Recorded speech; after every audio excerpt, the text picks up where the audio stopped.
like and leave a heart, please. There we go.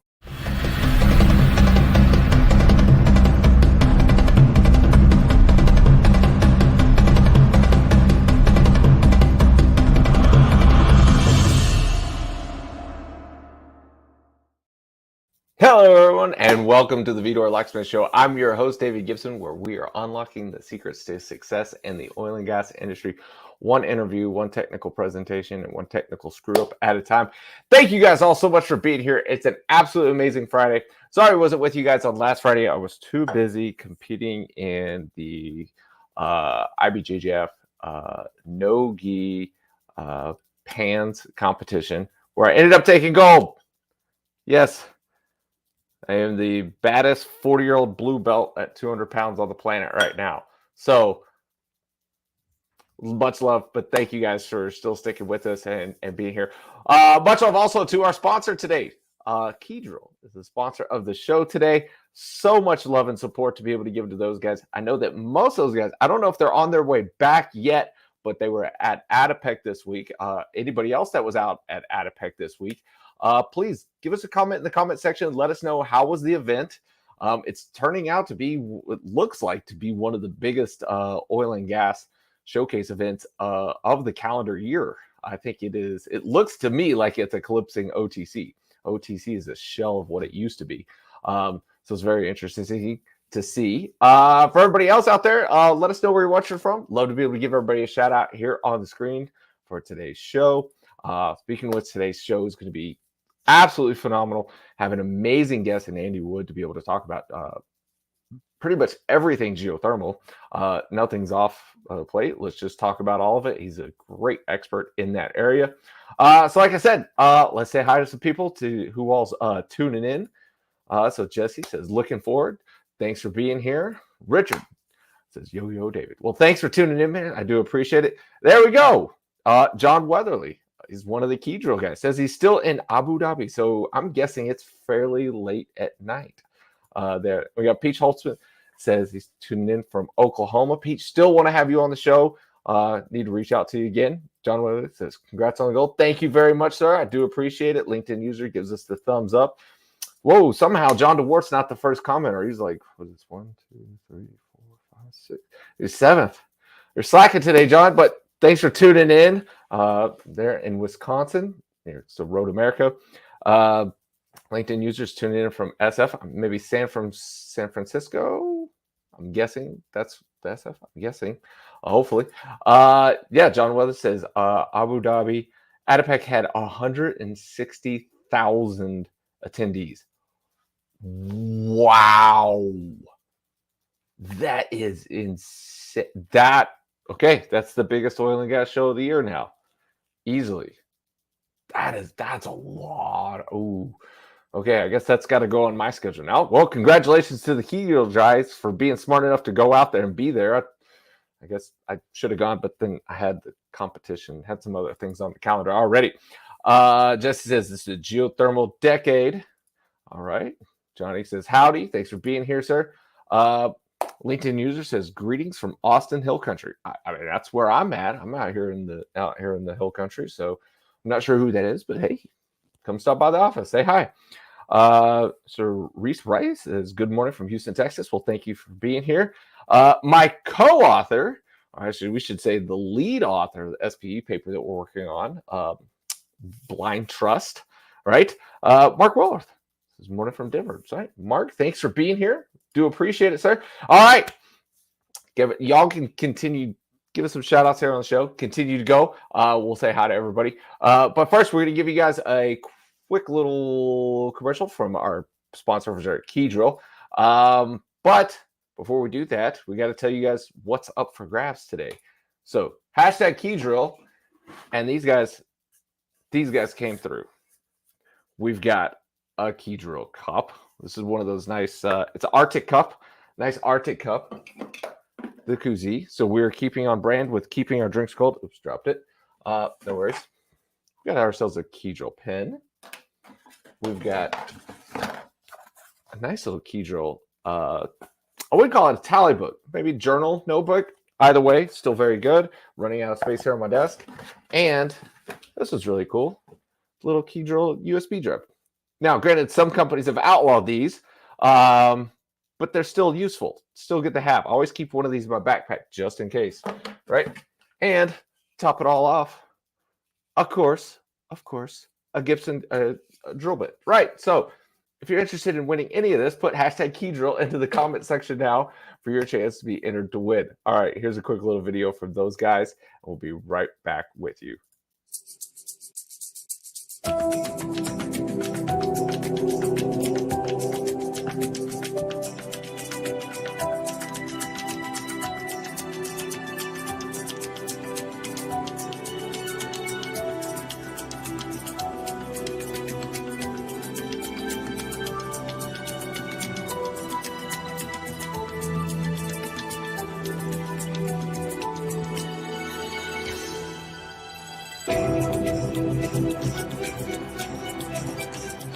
Keydrill is at the forefront of MWD technology.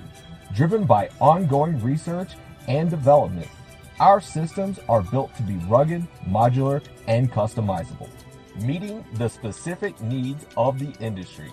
This dedication has positioned us as leaders in MWD system design and production.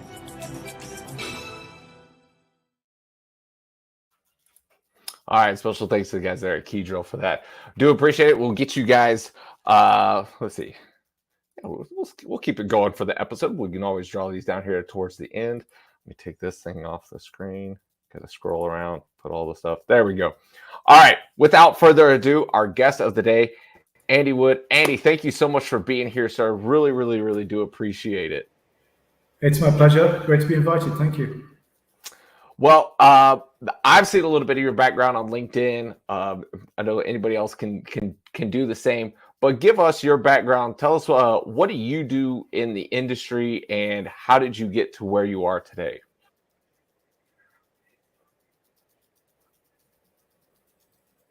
Whoa, it's a very long story because I'm very old.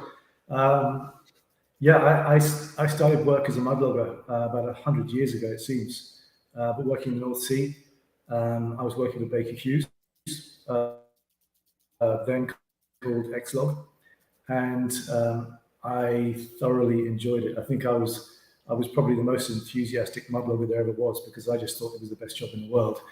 And it's something, unfortunately or fortunately, I got fired from that job in 92 during the downturn.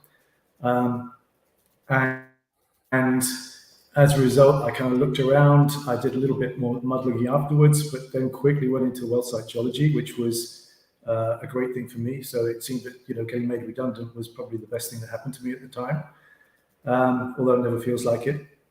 Then I went on. I spent 11 years on rigs in total, working all around the world, really, on rigs all the way from Canada to China with a bunch of places in between. I've worked in 25 countries in total. After 11 years on rigs, I went and started planning wells and basically doing operations geology, doing the planning, overseeing and reporting, and that went on for a while. And then the latter half of my 30-year career in oil and gas was spent in geological operations, but specifically with cost optimization in mind. So cost saving, time saving, anything that basically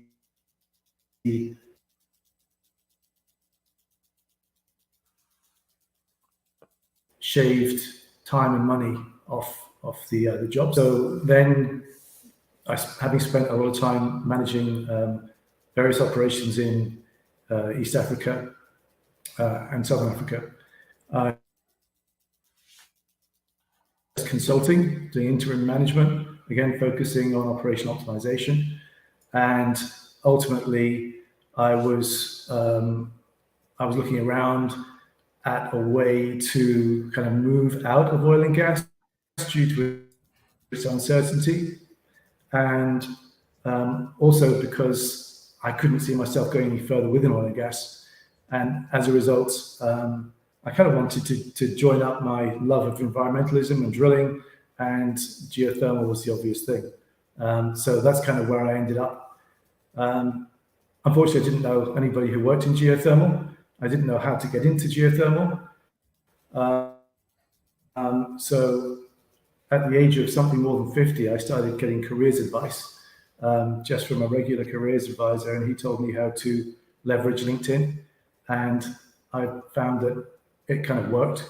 So basically, I sold myself on LinkedIn and managed to kind of crowbar my way into geothermal energy. And now I've been in there for 3 years. My first job in geothermal was working as a subsurface manager at a closed loop company based out of the UK.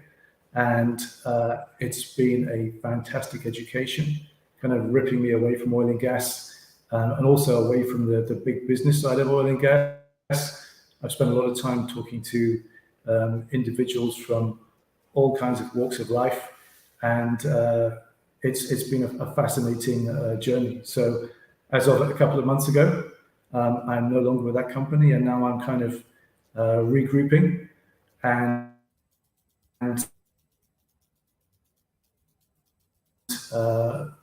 now I'm talking to you here. Excellent. So what was the biggest surprise to you when you transitioned from oil and gas over to geothermal? What was the one thing that, really kind of either struck you as odd or was like, wow, this is, very eye-opening? Because a lot of times when we look at the geothermal side of the business, we're thinking, there's almost that 1-for-1 on the drilling side. And we think that, it's not that much different, or it's not that big of a separation from oil and gas over to geothermal. But obviously there's going to be some nuances, some things in there. What was it that really caught you off guard?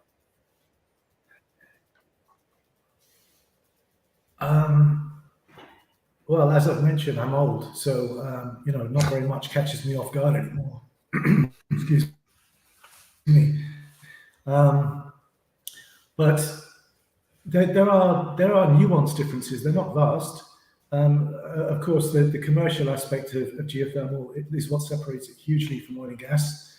We don't have the profits in geothermal that you have in oil and gas, and as a result, everything needs to be leaner, which is kind of where my operational optimization and cost saving skills come in.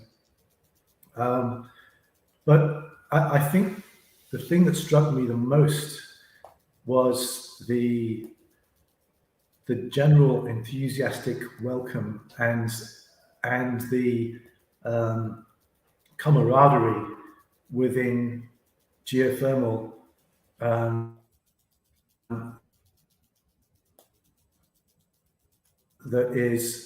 It's oil and gas. There's so much kind of intellectual property being guarded, and no one wants to give everything away. In geothermal, you're welcomed in with open arms, and people share just about anything and everything they can. But don't get me wrong, there are some technologies which are slightly, I guess, coveted and not shared. But generally speaking, it's a far more open industry. And that, to me, having spent so many years in oil and gas, was, I guess, it's a welcome surprise. So since you did do the transition from geothermal or from oil and gas over to geothermal, what things should oil and gas people know about geothermal as they're trying to make that same transition? First and foremost, you don't get paid as much, and that is incredibly important to some people raising families, etc. You won't have that kind of rock star salary that you get in oil and gas, and that's a vital thing to highlight, purely because of the fact that it didn't matter for me so much because I've already gone through a career in oil and gas, and I've made my money, and now I'm doing something that is more. I wouldn't say it's a hobby because I'm vehemently enthusiastic about what I do, but the financial reward isn't as important as it used to be for me. So that's one thing. The other thing I would say is that if you are interested in moving into oil and gas, from oil and gas into geothermal, then it doesn't matter what your oil and gas background is. There will be somewhere for you in geothermal energy. If you look at the training that oil and gas people have, it's immense. We're very lucky in oil and gas that we have so many resources thrown at us because we want everything to be, bigger, better, faster, cheaper, and more efficient. And because of that, we go on training course after training course after training course. And I think it's something that until you work in a different industry, it's something that's not necessarily known about how lucky we are in oil and gas to receive all of that time and money spent on our education. So, for example, it doesn't matter which job you've done in the past. Coming from oil and gas, you have team leadership skills, you have project management skills.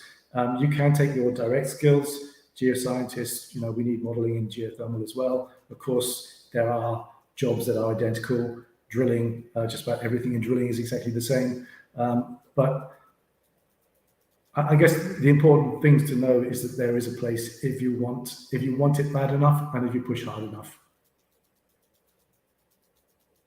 So where would you say the current, current status of geothermal as a whole is at?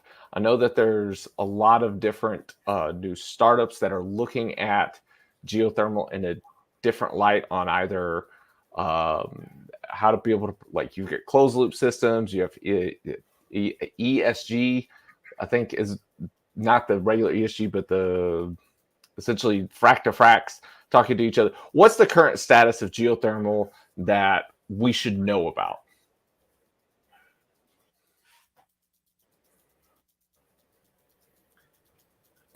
It's a massive question. I guess the most important thing to know is the fact that it's a tiny business. You mentioned, you used the word startup, and actually the whole geothermal industry feels like a startup. If you compare it to oil and gas, the difference in funds pumped into it and the size of the industries is huge. But if you think about it in kind of chronological order, then the first electricity was generated from geothermal energy in 1906, and the business hasn't really done very much since then. There are fewer, I think, than 20,000 wells globally, geothermal, compared to the 20 million in oil and gas.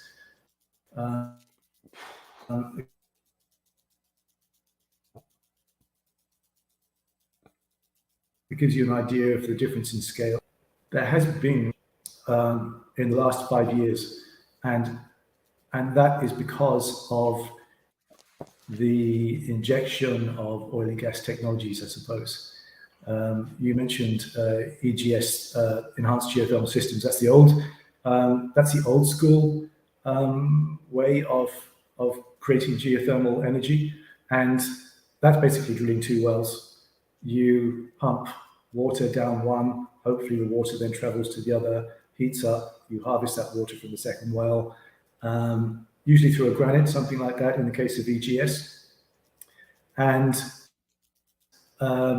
that's the old school way of doing things. And then there's hydrothermal, which is also an open loop system where you tap into, let's say, an existing aquifer, which is hot, in the same fashion. You basically pump that reservoir fluid around and use that for direct heat or generation of electricity. But the step change, I suppose, is the closed loop that you mentioned. And that is a system whereby there is no interaction with the subsurface. So you effectively have a well that's cased off and cemented, and you circulate a working fluid around that well, and that fluid basically picks up heat as it goes around the well. It's harvested at the top of the heat exchanger. It's a very simple way of approaching. But something also to mention is that there have been a great many new companies over the last 5 or 6 years. The successful ones being Evor in the closed loop world and Fervo in the open loop. Fervo has just drilled the most successful open loop, in fact, most successful geothermal well ever. And that was basically using oil and gas technology, oil and gas know-how. And without that oil and gas knowledge, Fervo wouldn't have happened. The directional technology used from Evor, Canadian company, basically it's from oil and gas. So again, without oil and gas, that company wouldn't be able to do what it does. So again, you have that interaction and the importance of oil and gas within modern geothermal. I think I've kind of answered your question in a long-winded fashion, which is my way, I'm afraid. But in essence, the startup analogy works. It is an interesting time for geothermal because they're calling this the geothermal decade because of all the oil and gas technology that's coming in and these startups which are transforming into actual proper serious geothermal companies using that oil and gas technology. Well, I'm glad we've got somebody watching here. We've got a couple of questions. Yeah, they corrected me here. It's not ESG, it's EGS, Enhanced Geothermal System. So thank you guys there. But whoever LinkedIn user here took the question that I had right out of my mouth. What makes a geothermal well the most successful ever? And what oil and gas technologies, you said directional, but were there any other oil and gas technologies that were really used in this to be able to make it successful? And can you tell us a little more about it?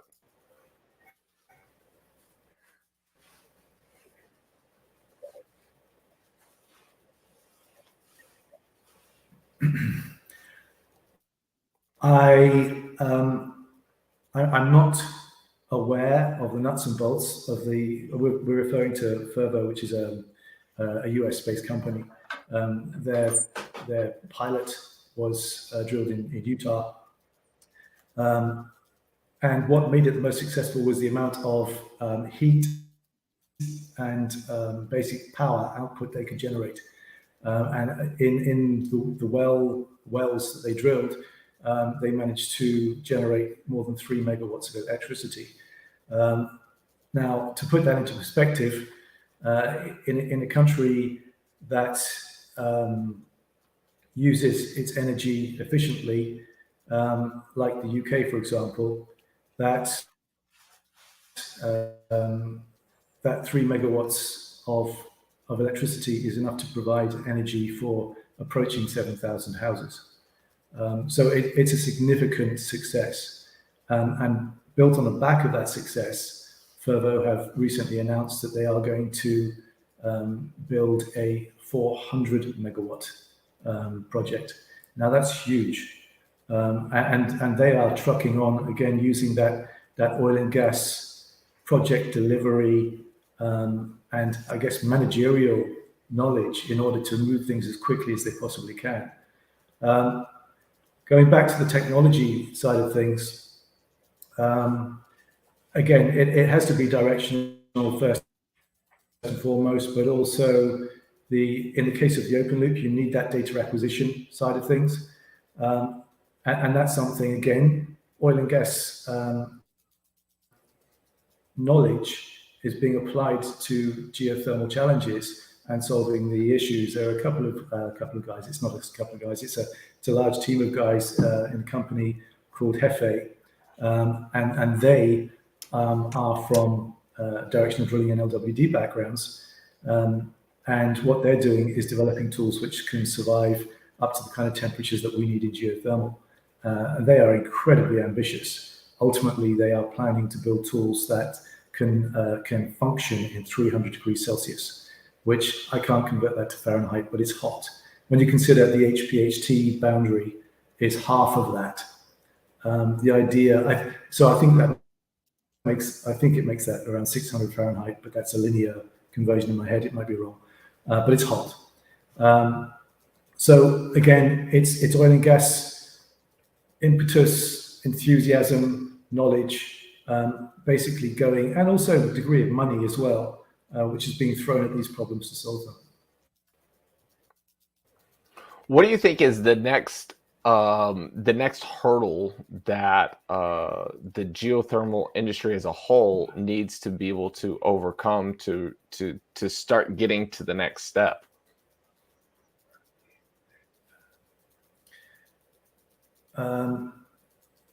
There's one hurdle, in my view, and that's awareness. Because at the moment, there are so many companies, it doesn't matter what they do, whether they make paper straws or they build jumbo jets, they all have a environment, social governance policy, which involves basically using greener energy. And everyone looks to wind, everyone looks to solar.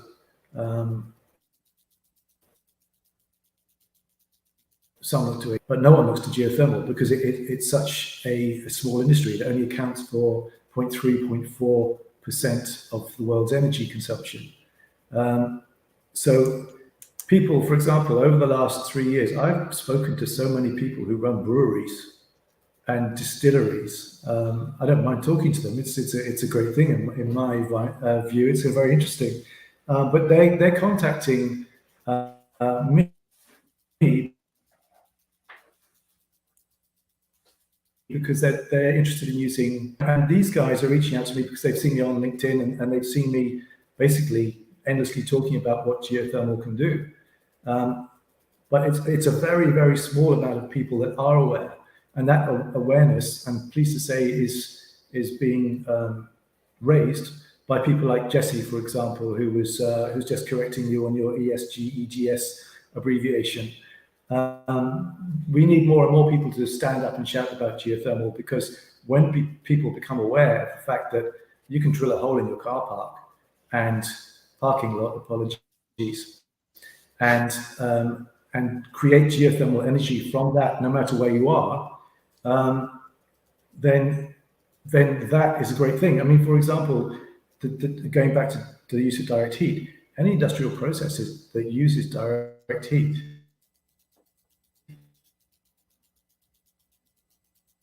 can benefit from geothermal. Their heating bills will be reduced.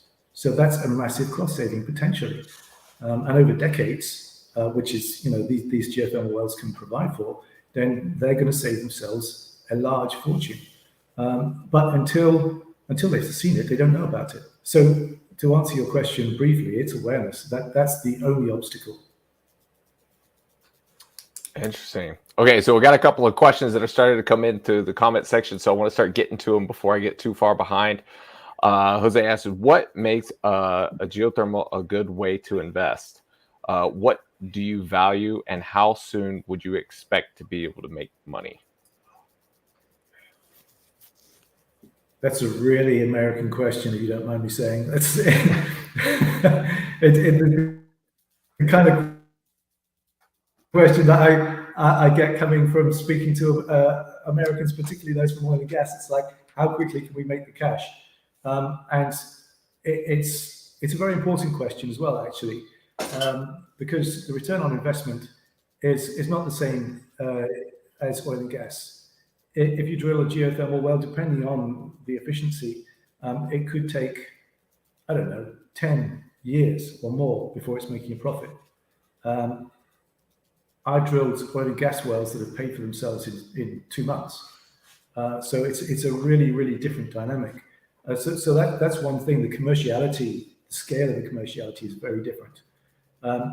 Thankfully, due to the kind of acceleration of geothermal, and companies like Fervo and Evo are doing their work, then they're drilling. The more they drill, the more efficient they'll become. The profits will increase, etc., etc. But it's a really nascent industry, and because of that, the money side of things is not going to give you what you want if you're used to investing in oil and gas.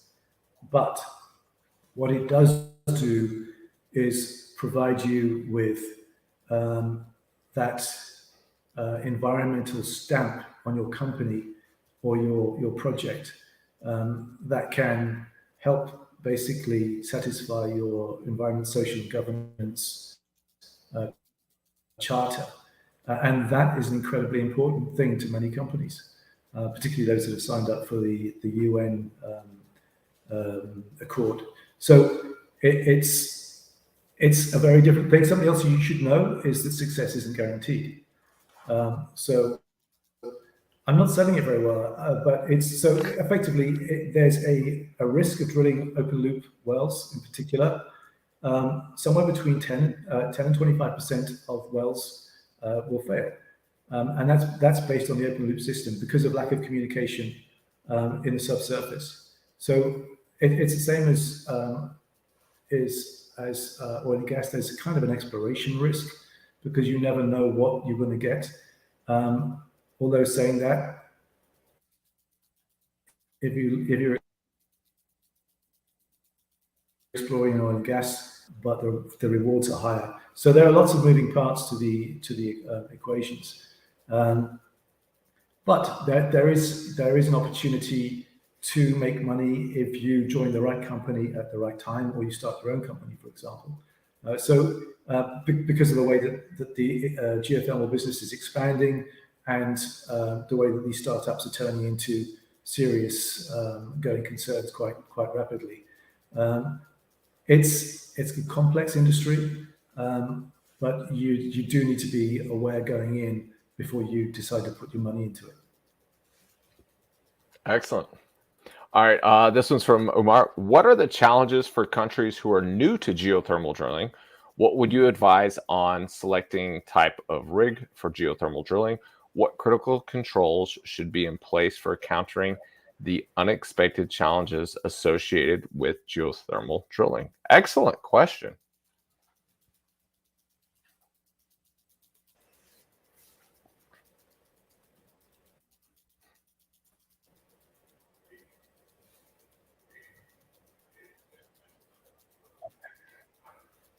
Yeah, it's a really good question.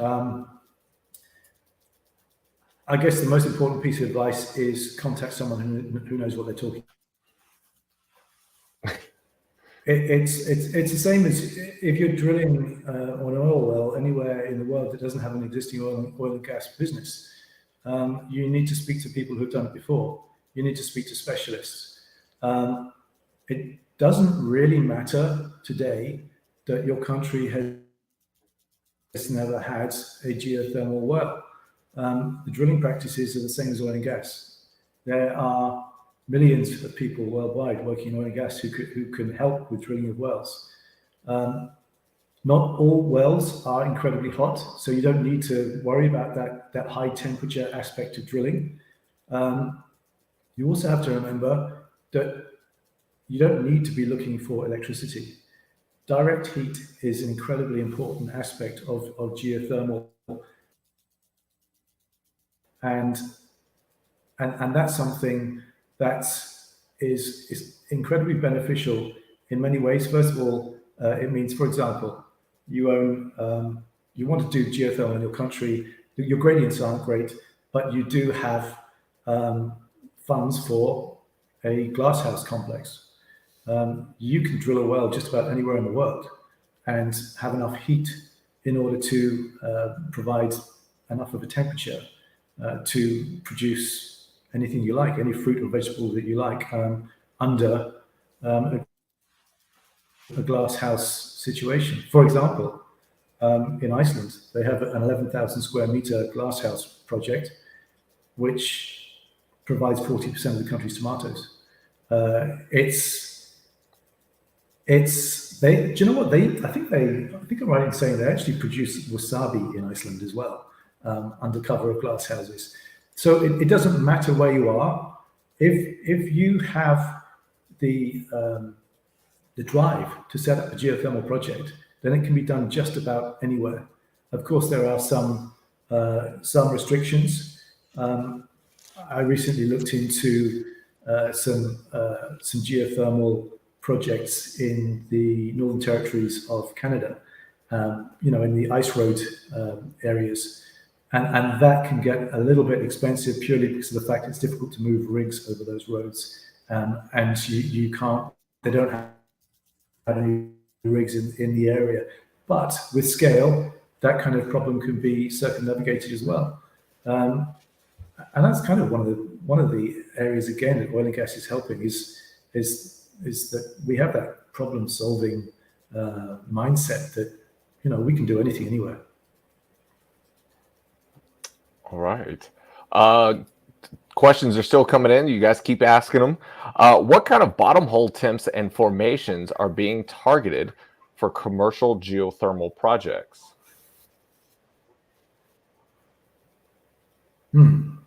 Again, I'll give you some examples. In the southwest of England, where I come from in Cornwall, there are a couple of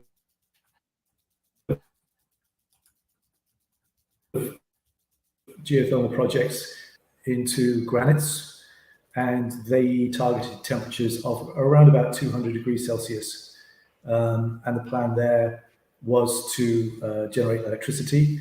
One of the projects has failed as an open loop producer, but it's being converted to a closed loop, and they are using the heat to fuel greenhouses. In fact, they're not just greenhouses; they're the world's largest greenhouses. It's a very ambitious glasshouse project in Cornwall that actually has a tropical rainforest underneath this massive biome. I think it was in a James Bond film, actually. You can find it on one of those Pierce Brosnan movies. But they're now being heated with geothermal energy, which is a great thing. So that's one aspect. That's the EGS that you were talking about earlier on, David. But there are other projects that can be as shallow as 1,000 meters, let's say, looking at temperatures of 30 or 40 degrees Celsius, where you can just have a closed loop scenario. You don't need to worry about that subsurface communication, and you can use that heat for anything that requires low temperatures. District heating, for example, of new housing developments, or back to the glass houses, anything else in industry that requires those relatively low temperatures. So you think about the cost of drilling 1,000, throwing in some tubing, getting the temperature to surface, heat exchanger on surface, away you go. You have an energy center which can pump that heat any way you like. If the temperatures aren't quite good enough, there are some magnificent heat management companies around that will use technology from ground source heat pump systems to boost temperatures. So really, the answer is it can be any formation, any temperature. Fervo, I think, was targeting, I can't tell you the depths. I'm going to stab at around about 3 kilometers. I'm sure that Jesse knows. He's listening. But they were targeting limestones as far as I remember. I could have both of those figures wrong, but Fervo is targeting sediments. In Cornwall, where I come from, they're targeting granites. Depths are temperature dependent. It also depends on what you're after at the surface. It's a very, very interesting and complex question. All right. Well, we talked about a little bit of the success rate earlier, so I'm going to skip that question for right now. What is the potential of geothermal wells in South Europe, Italy/Greece? Any knowledge set on that one?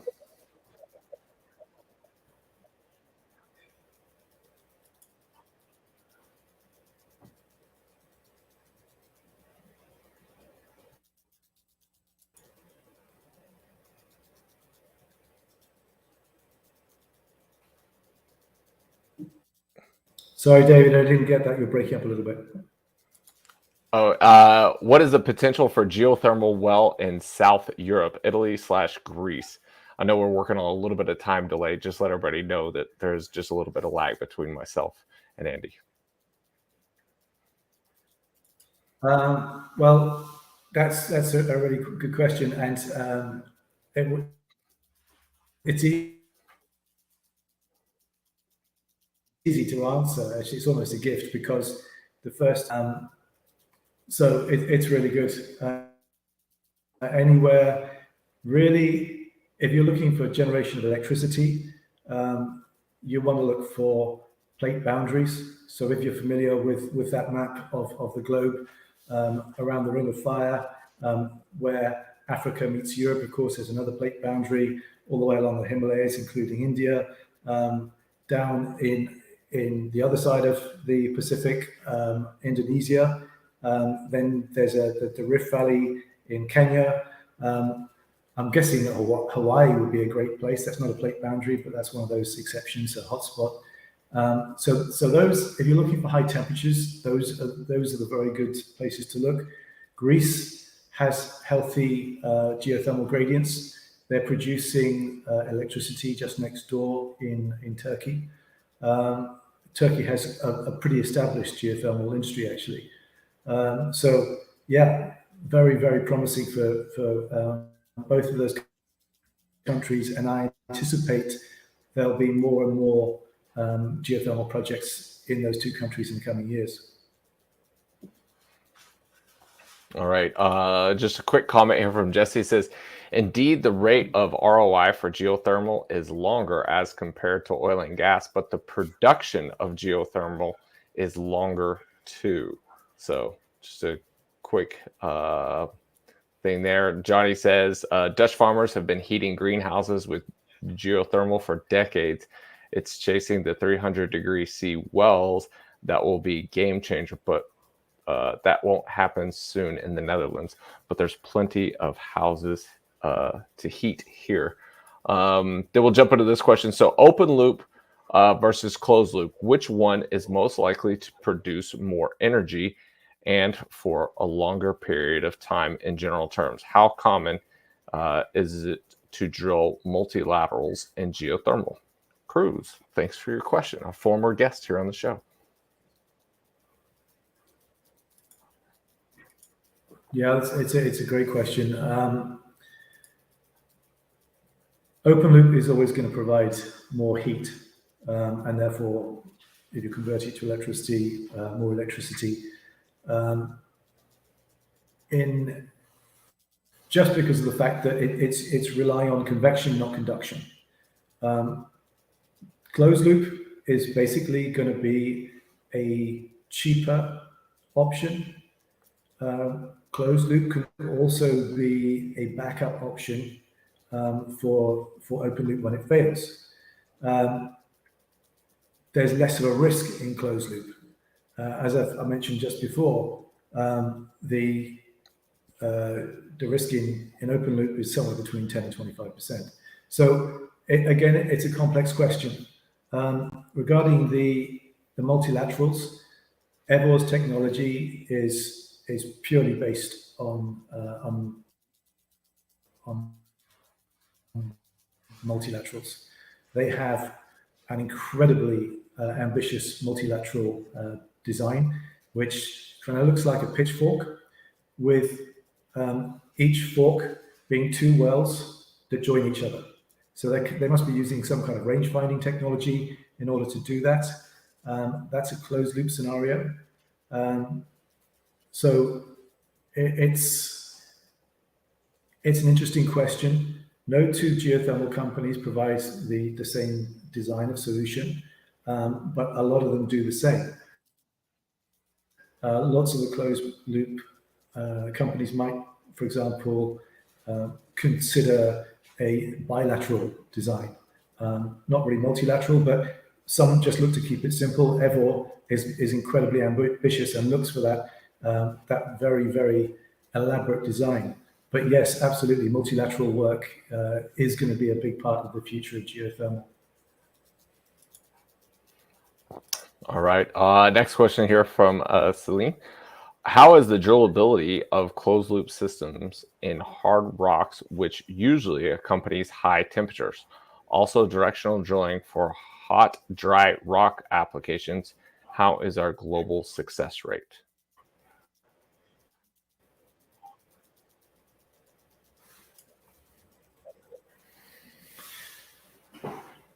again, it's a case of going back to oil and gas for help.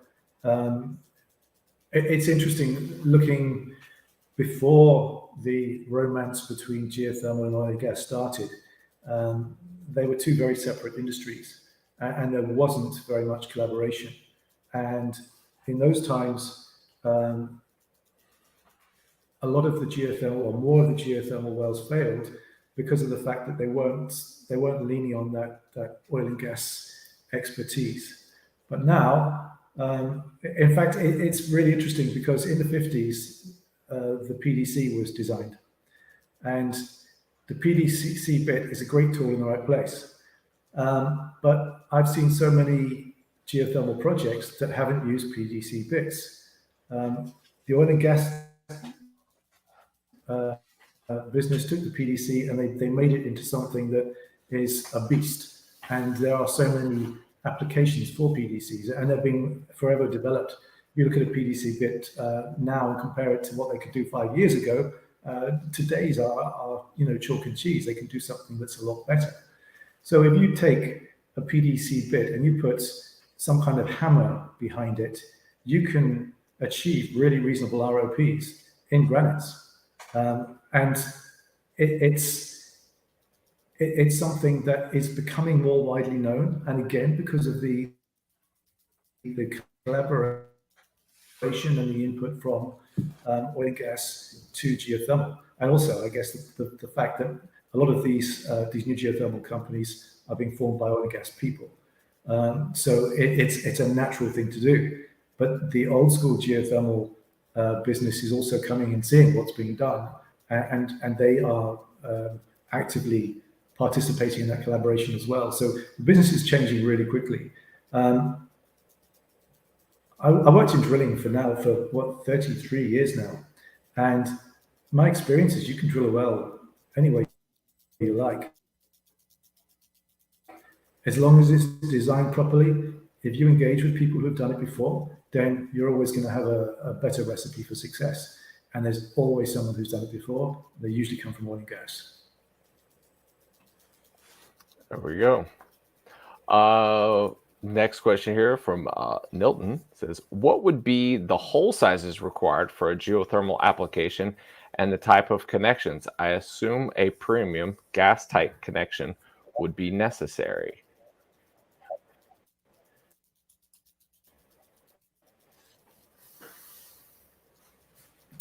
Can you just throw the first part of that question up again, please, David?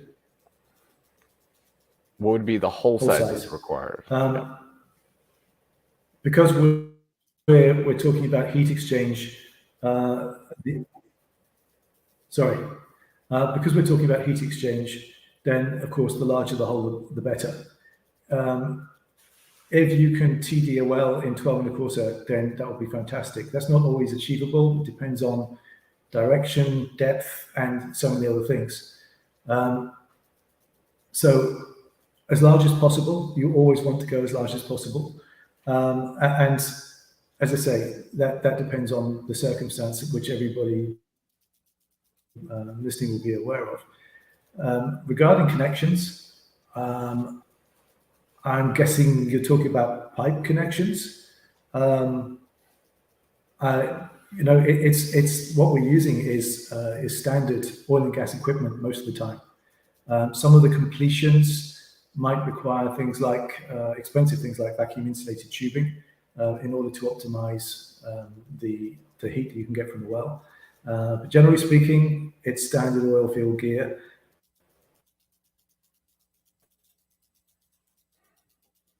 As I already mentioned, we're moving that next stage for the higher temperature developed by geothermal, which I can see will be thrown back to oil and gas.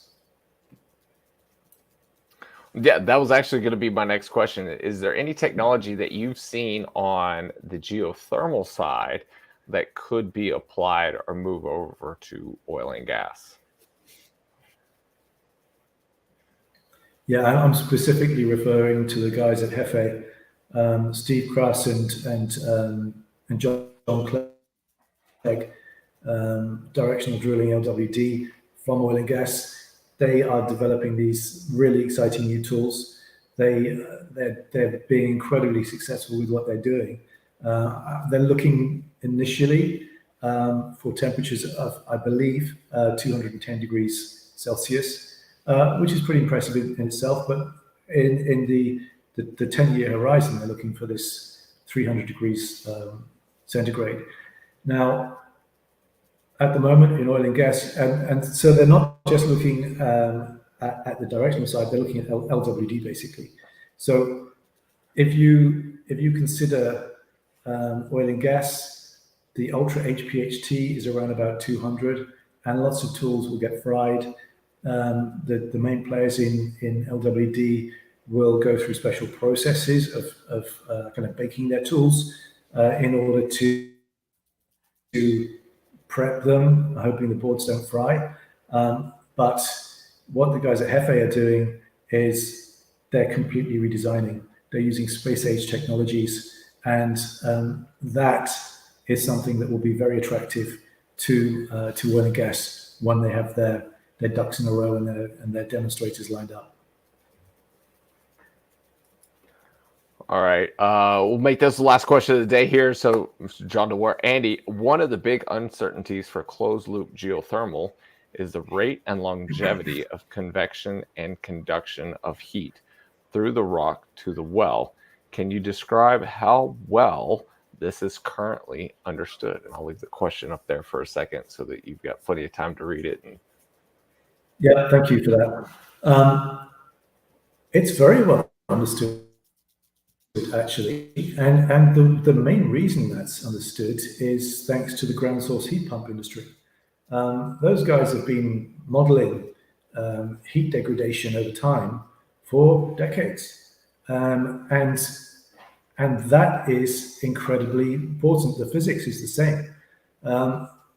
So it's closed loop is primarily based on conduction, but convection does come into it, because if you drill and you case your well off and you're lucky enough to have some kind of fluid flow in a reservoir towards the TD of your well, then that convection